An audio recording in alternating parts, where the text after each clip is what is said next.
video feed that can be found live on the startpage.com website. What does privacy mean to us? How do we value our privacy? When Edward Snowden found out about mass surveillance and mass spying, he felt he had no choice. He felt the only thing he could do, he needed to inform the people about it. He valued our privacy so much that he was willing to give up his own comfortable life as well as his freedom for it. And that's why we feel that he is our true privacy hero. You can imagine that when Mr. Snowden accepted our invitation from Startpage to be present here tonight, that we were both thrilled and really honored. I hope that both the movie and the discussion that will take place later on will add to our awareness about what the privacy challenges are in these modern times. I also hope that it will inspire us to actively defend our values and rights. I wish you all a very exciting evening tonight, and now I'd like to introduce you to the moderator of the evening, an excellent journalist and a well-known television broadcaster, Mr. Roderick Velo. Thank you.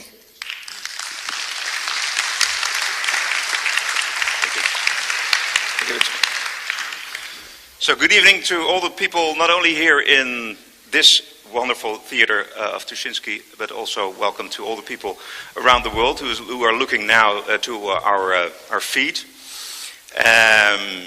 And we're very happy that everybody watches. We're going to talk to Mr. Snowden, and I hope that Mr. Snowden is already there. Mr. Snowden, are you there? Edward Snowden.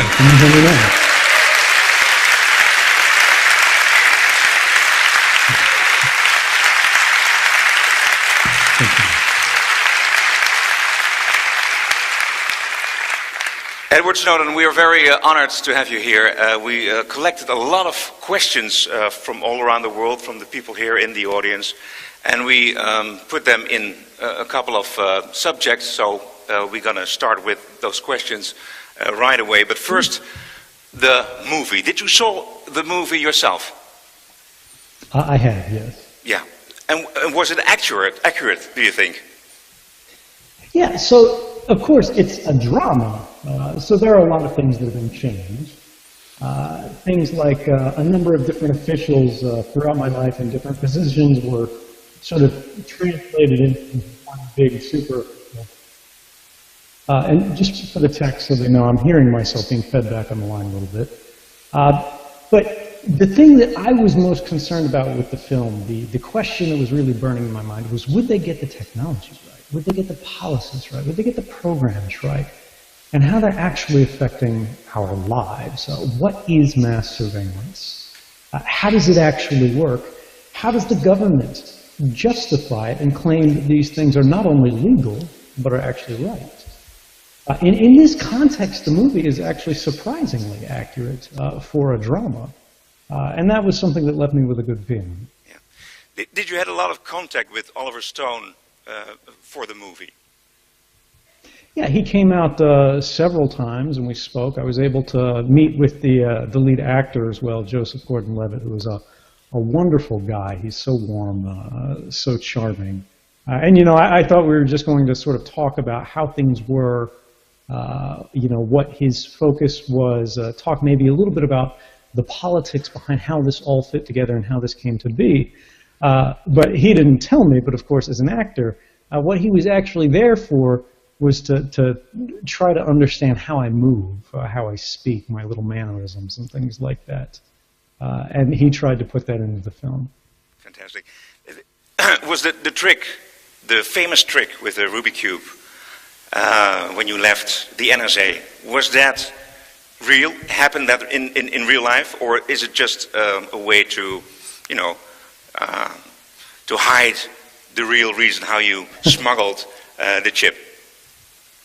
Sure. So I have to be careful in answering this because there is still an ongoing FBI investigation into me. My country's government considers me to be a fugitive. So I'll say this carefully, but what Oliver Stone has said previously is that this is a device for the film because no one knows what really happened. But what I can say about in real life is I did give, prior to leaving Hawaii, everyone in my office a gift of a Rubik's Cube. So there are many, many Rubik's Cubes going in and coming out of these offices past the guards all the time. And that's about as far as I can go. On this way, like this. Yeah, well, yeah, the security wasn't quite so hardcore as they show in the film, but yeah, people did carry cubes. Of course, we're going to ask you some questions about the new president-elect, Donald Trump. And the first question is from someone you probably absolutely know. It's Phil Zimmerman. He's the inventor of the encrypted email. Phil, can you come on the stage?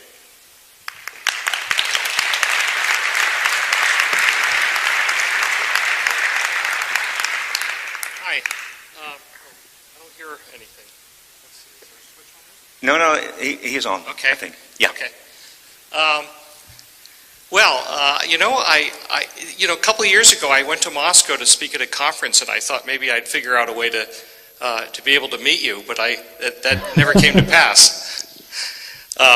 You know, I saw Citizen 4, and I saw that, you know, as you were attempting to connect with Glenn Greenwald with PGP, and he couldn't be bothered to learn how to use PGP, my impression was, go find another journalist. So, anyway, you know, when I wrote the PGP manual about 25 years ago, I described in there the idea of that if we build a surveillance infrastructure like we seem to be doing, that it could be used by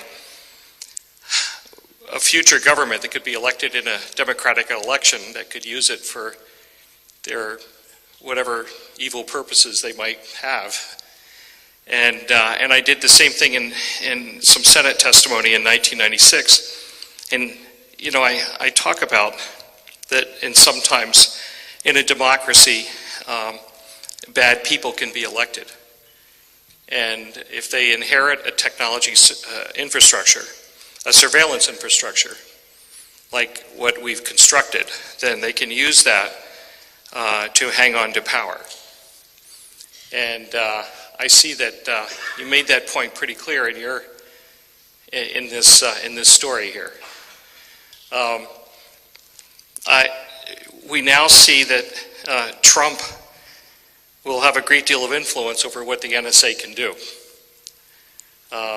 Do you have any thoughts on that you'd like to elucidate on? Yeah, so there's a number of things. First off, for people in the audience who may not be so familiar with Mr. Zimmerman's work, PGP is one of the original encryption schemes for email that I used in my original contact with the journalists. It's fair to say that the NSA revelations could not have happened in the way they did in 2013 without this man's work. So I have to say thank you very much for everything you've done, not just for myself, but for the world. But going on to the broader question here, I try not to look at this as a question of a single election or a single president or even a single government, right? Because we see these things, these threats coming across borders. We see the same thing happening in Russia. They've got this new surveillance law called the Yarovaya package. Russians call it the Big Brother law.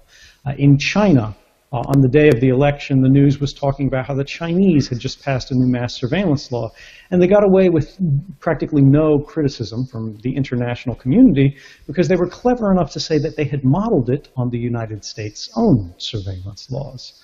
And because our last two presidential administrations had been saying that these powers were so necessary, they were so valuable, and they didn't hurt anybody, now suddenly they can't criticize these other governments for doing the same thing. But this is a problem because even if you think, all right, well, you know, we want government to have authority and powers to be able to perform its legitimate tasks of securing the nation, of protecting our communities, of investigating crimes, right? But how is this done, and where do they depart from this model? When do they start creating exceptions to what we have in the United States, our Fourth Amendment, which is an individual's right to privacy, where they say the government can't interfere in your communications, they can't arbitrarily investigate your home or take your letters or your emails, either collecting them or reading them, without going to a court and getting a warrant. But we have to recognize that even that barrier, the warrant requirement, the involvement of courts, doesn't mean the same thing in every country. If you say, well, mass surveillance is fine as long as the court's involved, Kim Jong-un in North Korea will go, oh, this is fabulous, because you know what, I have courts too. And they'll be happy to sign anything I put in front of them. And this is really something that we need to remember, is we are never farther than a single election away from a change in government, from a change in policy, from a change in the way the powers that we have constructed into a system are used. And so what we need to start thinking about now is not how do we defend against a President Donald Trump, but how do we defend the rights of everyone, everywhere, without regard to jurisdictions, without regard to the borders. We have this tremendous fabric of technology that we've enveloped the earth with. This internet that creates bonds of fraternity between people who don't even share the same language. But this fabric of communications that was intended to empower citizens and individuals of communities and families is increasingly being used to disempower them. Internet service providers, phone companies, governments, and other corporations are beginning to spy on these things. They're lifting up that fabric to look at the lives underneath, whether it is for the purpose of profit, or whether it's for the purpose of power, or whether it's for, in some cases, legitimate purposes. But we have to think for ourselves, what if we start weaving this fabric in a slightly different way? What if we start changing that dynamic mechanism that we face in the status quo today, which means when you pick up your phone and you make a call to your mother, your sister, your husband, your wife, that call is transiting that global network electronically naked. Anybody can look at it, anybody can listen to it, anybody can read it. What if we change that so that it's protected by default? Every communication, every transaction you engage with is protected. And you don't have to take some activity. You don't have to teach a journalist how to use this sophisticated encryption program, even if it is 20 years old, and you hope that people should be able to get to use it at this point. Instead, we made this fabric work not just for Americans, not just for people in the Netherlands, but for the whole world. If suddenly we could not just support the human rights of people in Germany, France, Brazil, Iran, Russia, China, and America, we could enforce them. We could guarantee them through our technology. And I think this election reminds us that that capability is within our reach today, and we have not just the right to try, but the duty. I've devoted my career to trying to create that capability. End-to-end secure telephony is what I've been focused on in the last 12 years or so. I had the impression that you might have used something that I made for that too. We went through a lot of trouble to wipe out our email encryption service on the same day that LavaBit did, for what we thought was probably for the same reason. I hope that that was I hope that that helped. Edward Snowden, are you still there? Yes. I am. Can you hear me? Have we lost? Yes. Yeah. No, I can hear we you. had a connection. Yeah. Okay. Thank you very much, Ralph Zimmerman. Thank you so much for everything you've done. I think we like to see Edward Snowden all the time, don't you? There he is. Edward Snowden, one more question about the president-elect, the elections. Did you follow the elections? I did. I think everybody in the world did. Yeah. So, is the outcome better or worse for your case? You know, for me, I try to focus on the issues that matter the most here. And while I obviously care about what happens to me, I am the least important part of any of this. This is not about me. This is about us. And when I see these changes in government, where we see these candidates who are extremely authoritarian, they believe that if we have the power to do something, we should do something. We stop thinking about wrong or right. We stop thinking about should or should not. And instead we focus strictly on can or cannot. These, I think, are civic dangers to everyone. And these are the things that we have to focus the most on resisting, not individual cases, but broad social cases. And this is the thing that I think we begin to forget when we focus too much on a single candidate. The current President of the United States, President Barack Obama, campaigned on a platform of ending mass surveillance in the United States. He said no more warrantless wiretapping. He said he would investigate and end criminal activities that had occurred under the prior administration, in the Bush era. We're talking about torture. We're talking about extrajudicial killings. And we all put a lot of hope in him because of this. Not just people in my country, not just myself, but people in Europe and elsewhere around the world. It was a moment where we believed that because the right person got into office, everything would change. But unfortunately, once he took that office, we saw that he didn't actually fulfill those campaign promises. Guantanamo Bay, the secret prison in Cuba, which he had promised to close on the first day of his presidency, is still open and likely will be on the last day of his presidency. He embraced the policies of mass surveillance, extended them, and entrenched them. And this isn't to criticize this president particularly. This is not to say Obama is what we should be worried about. This is to talk about a broader point, which is we should be cautious about putting too much faith or fear in the work of elected officials. At the end of the day, this is just a president. If we want to build or live or enjoy the fruits of a better world, if we want to make sure that the rights that we have encoded into our laws are actually reliable, that we live with them and pass them to our children, this will never be the work of politicians. This can only be the work of the people, of the population, because politicians do not simply do what they think is best.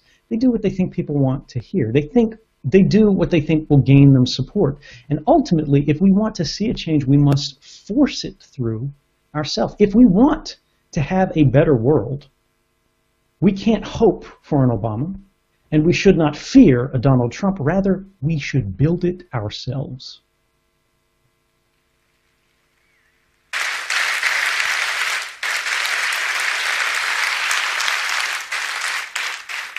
Okay, other subject. Thank you.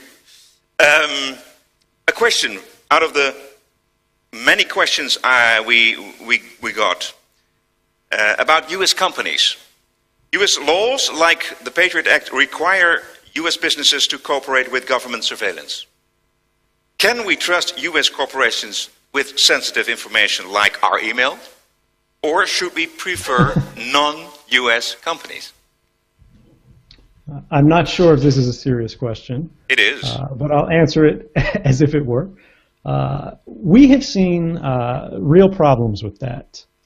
There was quite recently, in the wake of June 2013, President Obama going throughout Europe and saying, these newspaper stories that you've heard about all the spying, they're not very well understood. It doesn't mean what you think. The NSA isn't simply rifling through your emails.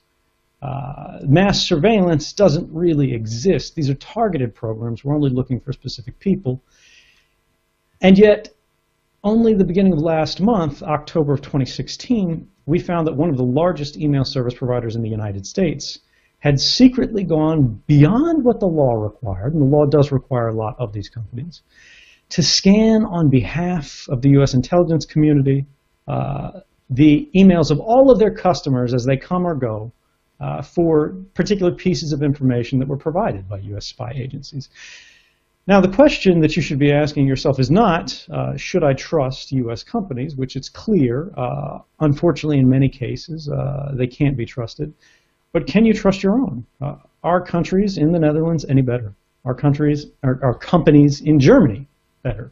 And unfortunately, we see a march of these kind of laws sweeping across Europe right now and more broadly the world. The United Kingdom is in the midst of passing the most extreme surveillance measure in the history of any Western society right now, called the Investigatory Powers Bill, which legitimizes and entrenches mass surveillance in a way that would be unacceptable even in the United States, where we've grown quite comfortable with many of these programs. The Netherlands has similar policies. Norway is debating one right now. Germany claimed to pass a reform package quite recently that actually wasn't a reform package. Instead, it legitimized some of the unlawful programs that occurred before. And what we need to start thinking about is, rather than can we trust any company generally, can we start finding specific, particularized companies that can be trusted?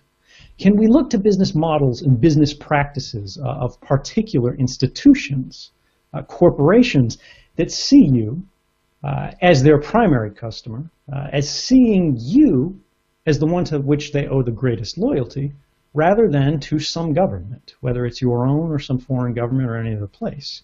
And can they prove that this is a relationship that you should trust through their application of technology? I'll simplify this just by demonstrating what I mean in a simpler way.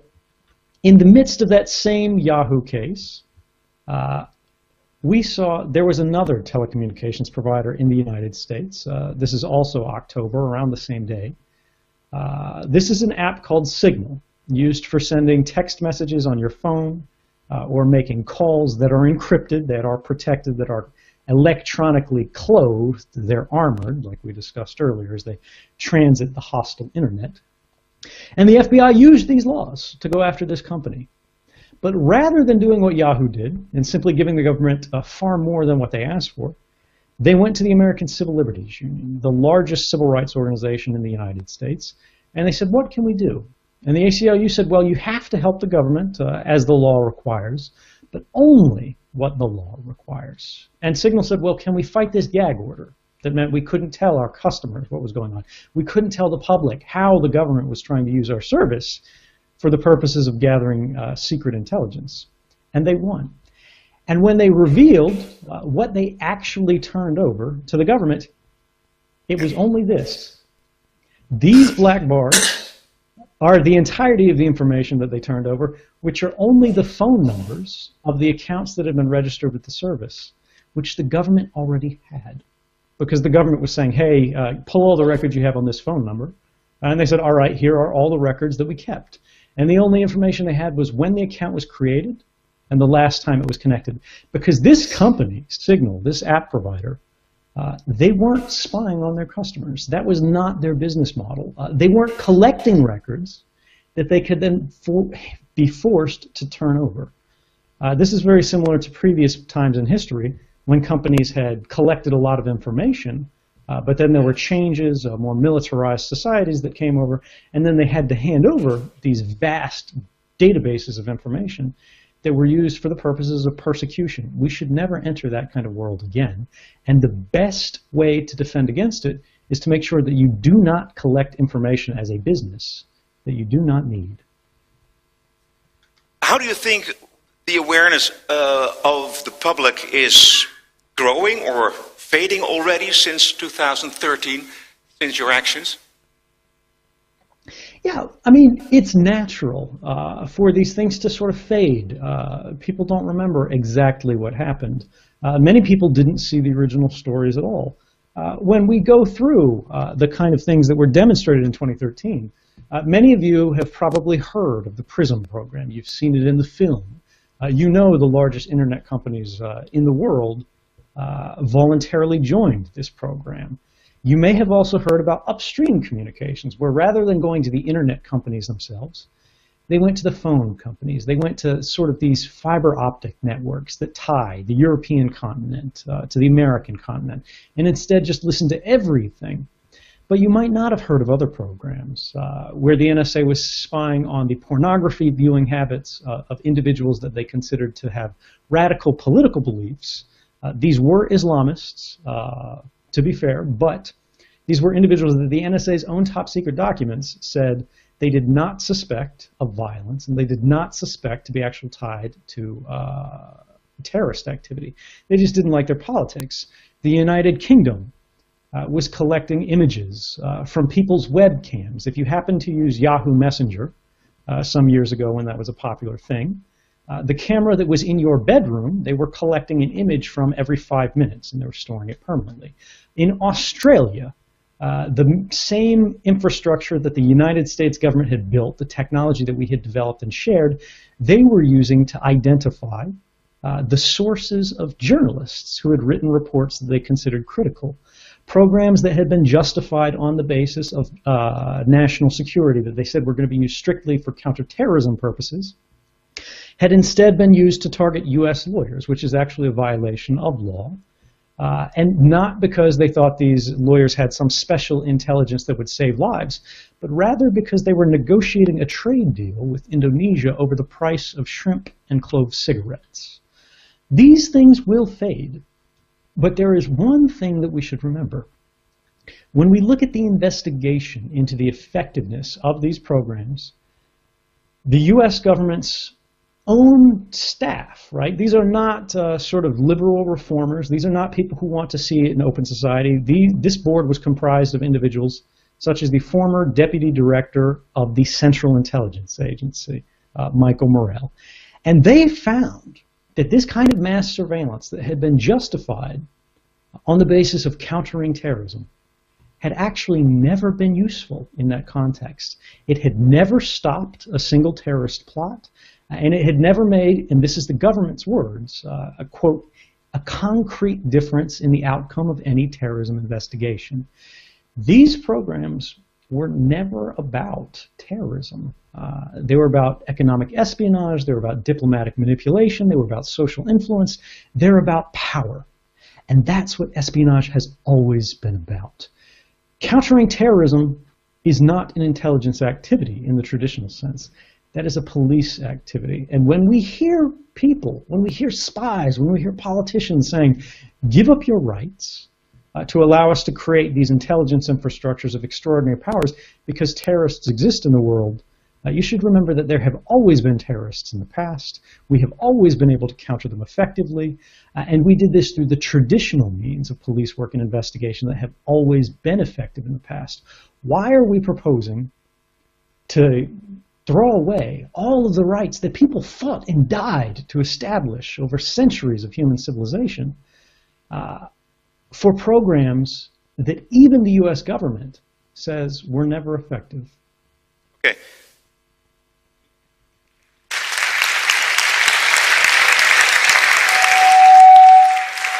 You say mass surveillance is not productive for attacking terrorist attacks. But intelligence services need some information, a lot of information, to protect the people, they say, and we believe. So what kind of information and what kind of programs need intelligence services to protect us from bombings like in Boston, like in Paris, like in Brussels? If mass surveillance is not appropriate. Yeah, this is an excellent question, because when we look at the Boston Marathon bombings, for example, This was during the height of American mass surveillance. This was before anybody knew it existed, before it had hit the newspapers. And they were collecting the phone calls of everyone. They were collecting the internet activities of, people indiscriminately, just in case they were useful. And it did not stop this attack. And it did not stop this attack even though we had been specifically warned by foreign intelligence services that these individuals were associated with terrorism. Much the same in Brussels. Now, we had known about mass surveillance in a broad sense here. But in the Brussels attacks, Belgium had been warned, by the Turks in this case, that some of these individuals were associated with terrorism. So it begs the question, why did mass surveillance fail to catch these individuals? It's not because they used encryption. It's not because they were particularly skillful. It's not because they were just so clever. It's because when you collect everything, the communications of everyone in a nation, you understand nothing. You get drowned in so much information that you can't find what's actually relevant.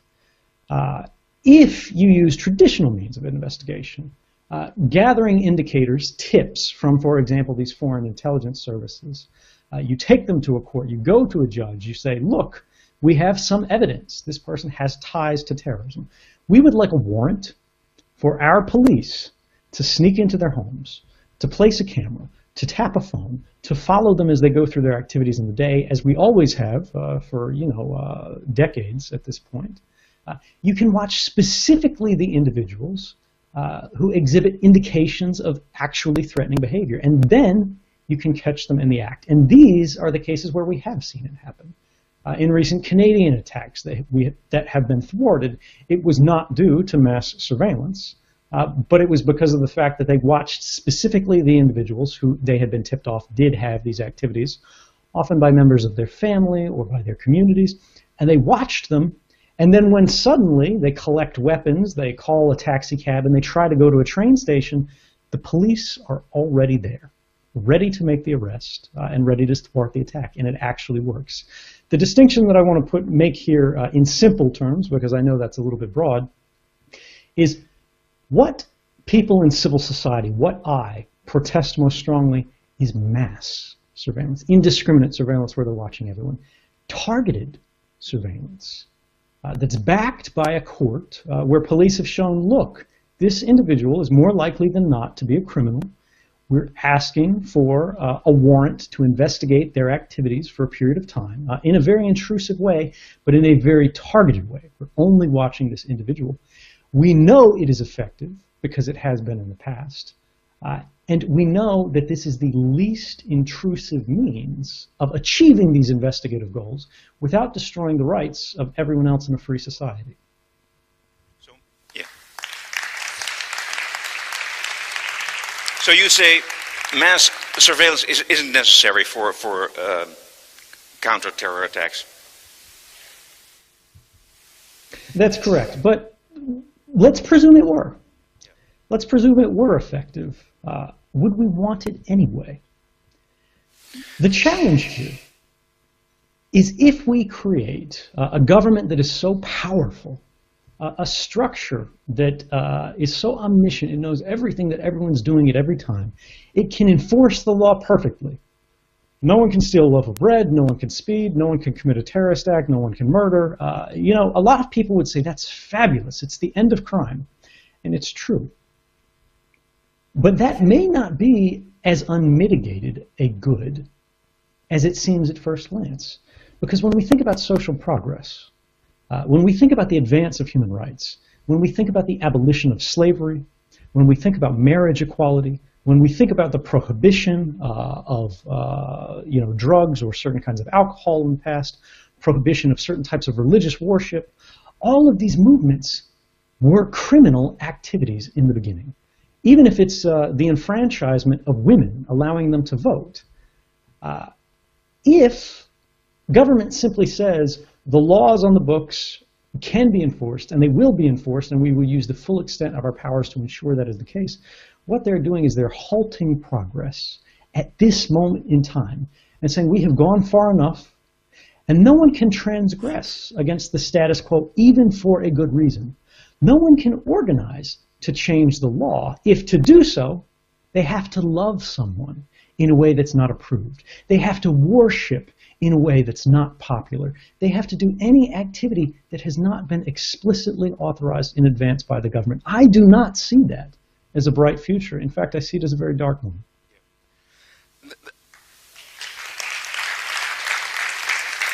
I really like to ask you what we can do about that. But first, this is quite a bad situation where we're in now. But I want to make it worse, because I have a question about the way, let's see, where have I the question? Yeah, the technology develops enormously. Everybody can buy the software to spy on one another. So how can we stop Big Brother before we going paranoid? Yeah, so this is a very complex technical question, and I'm very comfortable saying that as of today, we don't have an answer. We have ideas, we have directions for research, but this is not a solved problem. And for the young people in the audience, this is a problem that you could solve. What we're seeing today is the atomic moment of computer science. We're living through it. What nuclear physics had in the last century, we are seeing for this discipline, computer science, today in our lifetimes. Technologies that we expected to be a benefit for all of mankind are being subverted. They're being corrupted in subtle ways to work contrary to those purposes. And we have to find a way today to change that direction and make it serve humanity rather than master humanity. And the ideas that we're looking at here are for simple methods to do things that we've never really considered before. For example, encryption, as we've talked about before, protects what you said on a phone call as it crosses the internet. It protects what was written in a text message. It protects your picture so no one can see it if you share a photograph with someone. But it does not disguise the fact that you sent a photograph or made a phone call or made a purchase or visited a website or necessarily bought this book from a bookseller online. And these things on their own can be very dangerous. These types of activities are called metadata, right? And these communications, or these records about your activity, even encrypted communications, are private activity records, right? But they have no meaningful legal protections today. So even governments in countries that aren't so bad about mass surveillance, even in the Netherlands, for example, the metadata of your activities can often be collected even without the involvement of a court. And this means you can create perfect records of private lives without ever reading what was actually said in the message. The way to change this is we have to find ways to protect not only the content of the communication in that text message or phone call, but to disguise the fact that the communication ever happened at all. The fact that this phone called this phone should be invisible to the vast majority. But will that happen one day? Is there a technical possibility there is, perhaps, or not? We have seen methods of disguising this already. There's what's called the Tor protocol, which is a method of what's called a mixed routing network. It's not perfect, and in fact, it cannot protect against the full cooperation of all of these governments on Earth because they can just trade the different parts they see. But what it does is instead of sending your communications from here to here, this computer to this computer, it sort of bounces them around the world in a lot of jurisdictions. So you can't see the direct relationship. But this is very crude. This is like inventing the very first wheel, which is kind of a rock that sort of rolls, but not in a very effective manner. But as we refine these capabilities, as we look for more models of achieving the same ends, it is perhaps possible. And the easiest way to illustrate this is the way that radio frequency broadcasts work. For example, if you think of the prior generation, or as you listen to music in your car, there's a tower somewhere that's sending communications, and anyone can hear them, but there's no record of who is actually listening, who actually received the signal. That's not to say this is an effective means for resolving our problems today in this context, but there are many things that we thought impossible problems in the past. But eventually, through dedication, by pursuing the problem and by recognizing that these things matter, we found solutions. Can you name 3 very practical things how we all can protect ourselves today for spying, by other people, other corporations, governments? Certainly. The first thing would be careful about what you share with large service providers. When you're talking about Google, when you're talking about Facebook, everything you type in that Google prompt is being stored and saved forever. They're not asking you if you want that, they're just doing that. There are alternatives like StartPage and other providers that don't store that information. There are social networks that are not Facebook. Edward Snowden, you say don't use Google? You say that? I say if you can avoid these things, right? This is all the case for you. You have to decide for yourself what the level of convenience versus threat truly is. But the idea here is you want to control what kind of records are being created and stored about your activities. But more broadly here, we don't want to get into a point by point of doing this, doing that, using this service, not using that service. You want to talk about broad technological capabilities. The first thing you can do is encrypt your devices. If you have a newer iPhone, it's already happening invisibly. If you're using an Android phone, you can go into the settings and encrypt your phone. So if it's lost, a criminal can't just open it and read everything. Use two-factor authentication. We've seen recent hacks about the election in the United States and other things like that, where someone will send you an email that appears that it comes from Google. It looks identical. So you click it, you type in your password, and now someone else has gained access to your account. There's something called two-factor authentication, which you could use for if you do use Google, for example, your Gmail account, that will require something like another code that comes from a token where you just tap it on your phone and it gives you a code that you can enter. So if someone does this to you, you won't be affected by it, or it sends you a text message. There are many things you can do. Use Signal, that kind of application for protecting your text messages, for protecting your phone calls. Use Tor when you're browsing on the internet. The Tor browser won't give you perfect security, but you will be far safer than if you were using a normal Internet Explorer or Chrome or Firefox browser. And these kind of things lead us to a larger point, which is you as an individual should not have to do this. You should not have to make these decisions. You should not have to study to be safe using the devices that you rely upon every day. And this means you have to be political. You have to talk about these things. You have to recognize, right, that when somebody says, don't worry about this, it doesn't matter. If you have nothing to hide, you have nothing to fear, they're misleading you, they're deceiving you, they're disempowering you. Because privacy isn't about something to hide. It's about something to protect.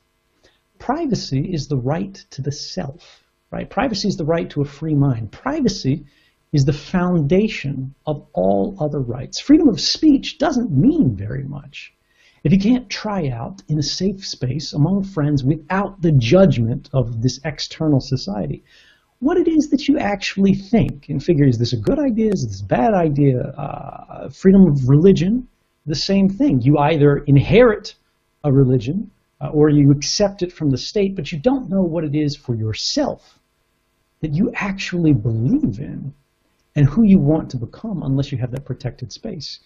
And moreover, right, privacy is not intended for the majority.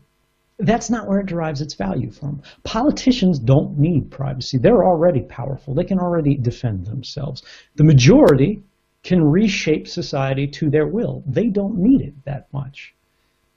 But minorities, vulnerable populations, people who are a little bit different, people who are a little bit unusual, people who don't fit in, even in a small way, if you disagree with the majority opinion, you are the one that privacy is for. And this is why, you know, when you hear people say things like that, say back, if you argue, you know, if you have nothing to hide, you have nothing to fear, that's no different than saying, you don't care about free speech because you have nothing to say. It's an antisocial argument that says it doesn't matter what happens to the rest of society. It doesn't matter what happens to my rights because I'm okay right now. I'm not different. I'm not interesting, and I don't need to be. I'll adapt to whatever the rest of the world wants. And what you're saying is, I don't want freedom. I don't want liberty. I just want to be. And while you might agree with that, I think we can be better. I think we can do more, and I think we should. I think the rights that we inherited are a blessing, something that we should protect and defend and ensure that not just this generation, but every other generation enjoys that and more.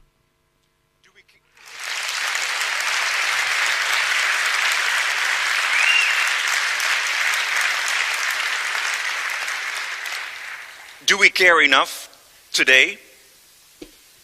I think we do. I think the fact that we have so many people in this room, I think the fact that we have so many people joining us throughout the internet, I think the fact that we have so many people talking about this election and its implications for the world says that people do care.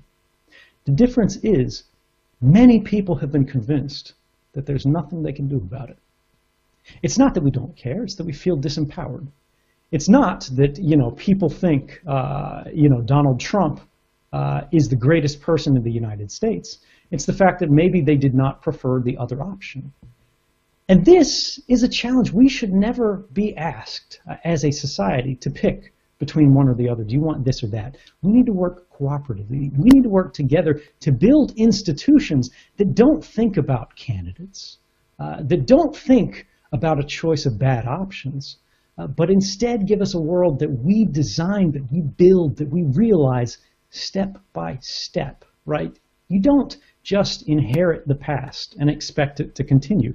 You don't just elect a politician with a vote, or if you disagree, if you're in the minority, or in the case of the United States, Hillary Clinton won the popular vote, but somehow she didn't end up being president. That one's still to be explained. The challenge here is that that does not end the extent of your involvement. You are more than a vote. You are more than a check in a box. What you do today creates tomorrow. And if you don't start thinking about what you're going to do tomorrow, if you don't start thinking about the day after the election, the year after the election, and every other, you are not thinking about what being a citizen truly means. A vote is a start. A vote matters, but it will never be enough.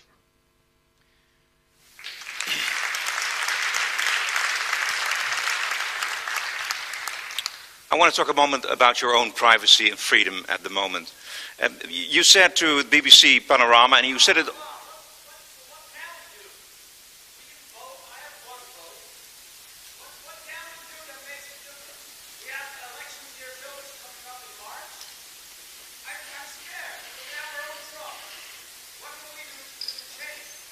Did you hear that? I can't. I'm sorry. Okay. There's no microphone. I explained the question. There was a question out of the room here, and he said, "Well, what can we do? I did vote, and well, it's not enough. What can we do more?" This is a great question. So a lot of people ask this because they think about, a lot of the conversation that's happening politically, particularly in the field of privacy, is an expert conversation. We're being excluded from it, not necessarily through a plan, although that does happen in some circumstances, but because it's too hard, it's too difficult. It takes a lot of study and understanding of obscure technology or arcane mathematics. And then, of course, the politicians don't listen to the experts at all and just do their own thing. How do we ensure we have a say? And the idea here is you can't be expected to dedicate all of this time, all of this study, to every single issue on Earth. What you can do is that you say you care. You can talk to your family. You can talk to your community to raise awareness of things. And then you can act to make sure that those people who are experts have the ability, they have the platform, they have the resources, they have the support to actually achieve it. If you don't have the time to protest, support an organization that will. Send money to a group that has a history of standing up for civil liberties. Send money to groups that will actually sue governments to enforce the law.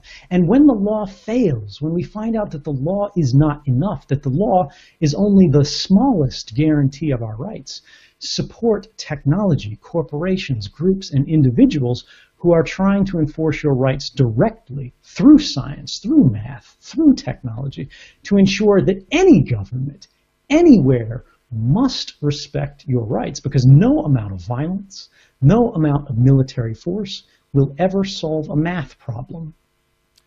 Does it answer your question? Okay, plenty to do though, so. Now I want to ask you some questions about your own privacy and your own freedom at the moment.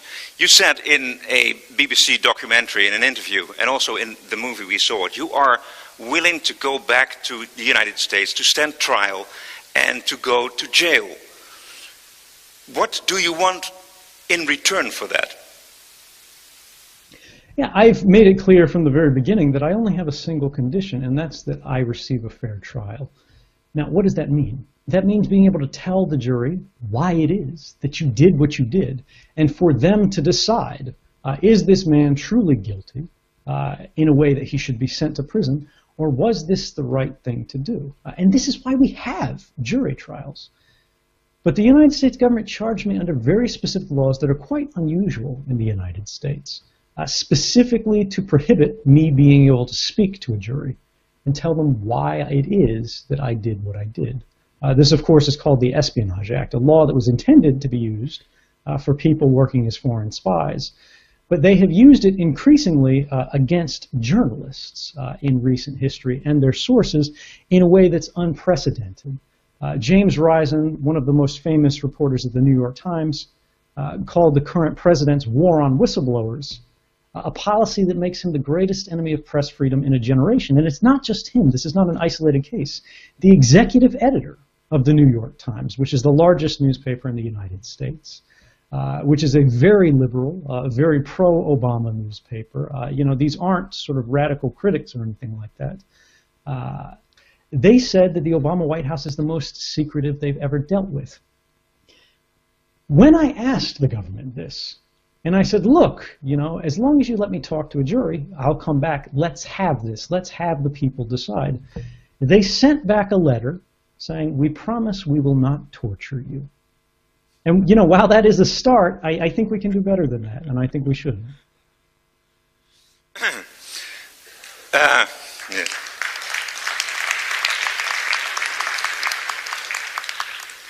So do you see yourself returning to the United States one day? I certainly hope so. You hope it? Yeah. I mean, it has always been my desire to return to my home. It is my home, right? What I won't do is I won't stand up and serve as a deterrent willingly to scare people away from doing the right thing. If people work in government and they see criminal activities occurring, and they say something about it, that should not itself be a crime. And I want to be clear that this is exactly what happened. Before I came forward 4 months prior, the Supreme Court of the United States was asked by these civil liberties organizations to rule on the lawfulness of these surveillance activities. And they said, it's very interesting, but we can't, because we can't prove that it actually happened, or you can't prove that it happened. The government said it's a secret. But after I came forward, the same courts found that, in fact, the NSA's activities had broken the law. They had done so for more than a decade. They were likely unconstitutional.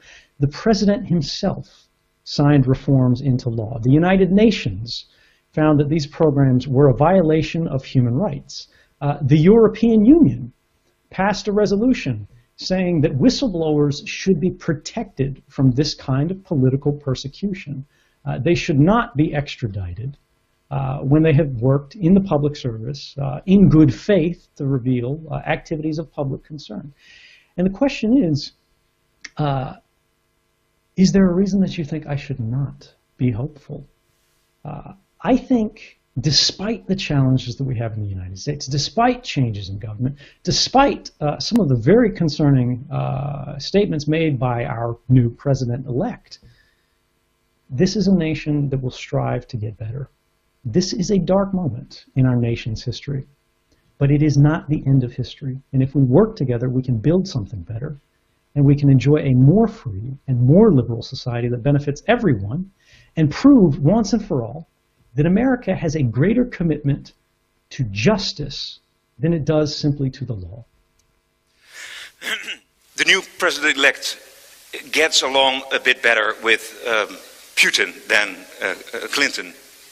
Do you feel any anxiety, any fear perhaps, that Trump will be the new president of the United States because of his good relationships with Putin?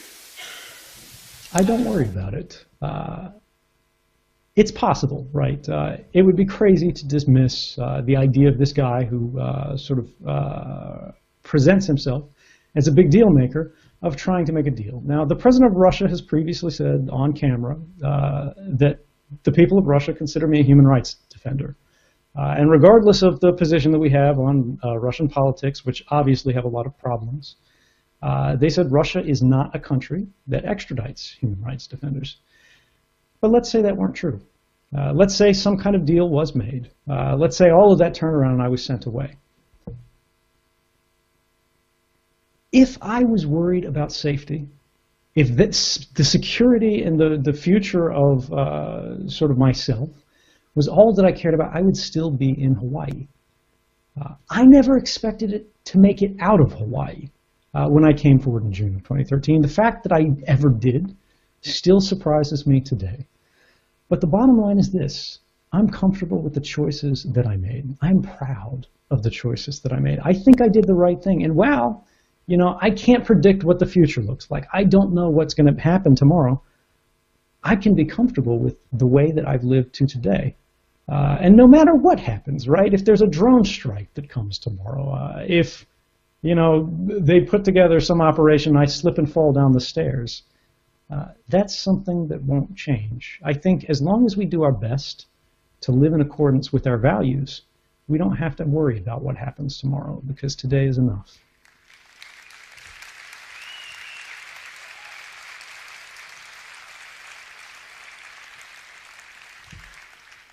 For me, the last question. If you look to the rest of your life, what do you see? Well, so far it's going pretty well, I've got to say. I actually feel more connected. I feel like I have more ability to change the world for the better today than when I was working secretly for the NSA. There was a very long time in the intelligence community where I had no questions about my work. I was proud of what I did. And even in Hawaii, when I came forward, I didn't think the NSA was full of mustache-twirling villains, right? That the place should be burned down, that operations should be shuttered entirely.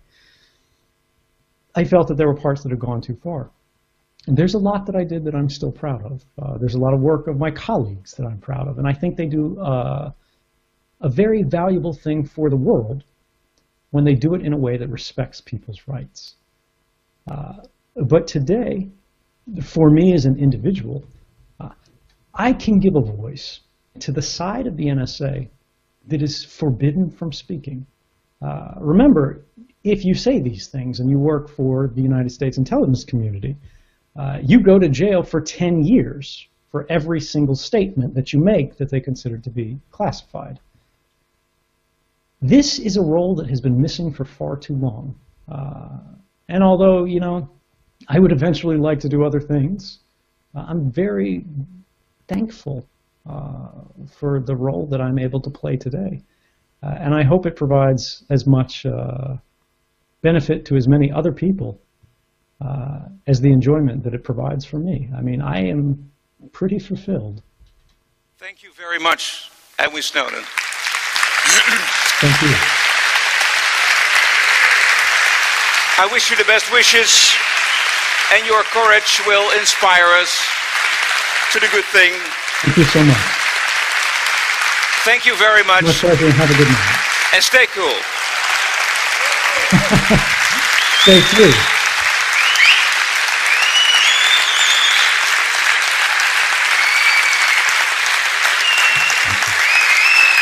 Good night.